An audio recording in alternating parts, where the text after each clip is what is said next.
اسلام میں بیمار پرسی کی بڑی اہمیت ہے۔ اللہ تبارک و تعالی نے بیمار پرسی کو ایک مسلمان کا دوسرے مسلمان پر بڑا حق قرار دیا ہے۔ یہ بیمار پرسی جہاں پر ایک مسلمان کے حق کی ادائیگی ہے، مریض کی دل جوئی ہے، وہیں پر ہمیں یہ نہیں بھولنا چاہیے کہ بیمار پرسی کرنے والے کے لیے بہت بڑے اجر کا بھی سبب ہے۔ اسی لیے ہمارے نبی صلی اللہ علیہ وسلم نے بیمار پرسی کے موقع پر آپ نے ہمیں کچھ دعائیں اور کچھ ذکر سکھلائے ہیں، بلکہ خود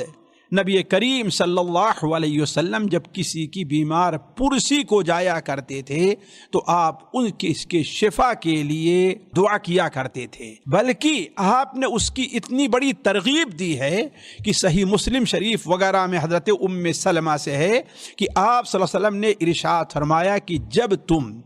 کسی بیمار کے پاس یا وہ شخص جو مرض الموت میں مبتلا ہے اس کے پاس جاؤ تو فقولوا خیرا، وہاں پر تم اچھی ہی بات کرو، اس کے لیے دعا کرو، اس کے بھلائی کے لیے، اس کی ثابت قدمی کے لیے، اس کے آخر مستقبل کے لیے دعا کرو۔ کیوں؟ اس لیے کہ وہاں پر فرشتے بھی موجود ہوتے ہیں اور جو شخص دعا کرتا ہے اس کی دعا کے اوپر آمین بولتے ہیں۔ تو ایک دعا جو نبی کریم صلی اللہ علیہ وسلم سے بہت زیادہ ثابت، بلکہ آپ صلی اللہ علیہ وسلم کا اس کے مطابق عمل بھی رہا ہے، وہ ایک دعا میں آپ کے سامنے رکھتا ہوں، یہ امید کرتے ہوئے کہ ہم میں کا کوئی بھی شخص کسی بھی مریض کی جب عیادت کے لیے جائے تو یہ دعا کرنا نہ بھولے۔ حضرت عبداللہ ابن عباس رضی اللہ تعالی عنہما کی حدیث سنن ابو داؤد، سنن ترمذی وغیرہ میں ہے کہ آپ صلی اللہ علیہ وسلم نے ارشاد فرمایا، جو کسی مریض اور بیمار کی عیادت کو جائے، اگر اس مریض کی موت نہیں ہے، یعنی یہ بیماری جو ہے اس کے لیے مرض الموت نہیں ہے، تو یہ بندہ اگر اس کے پاس 7 بار اگر کوئی شخص کہتا ہے اسأل اللہ العظیم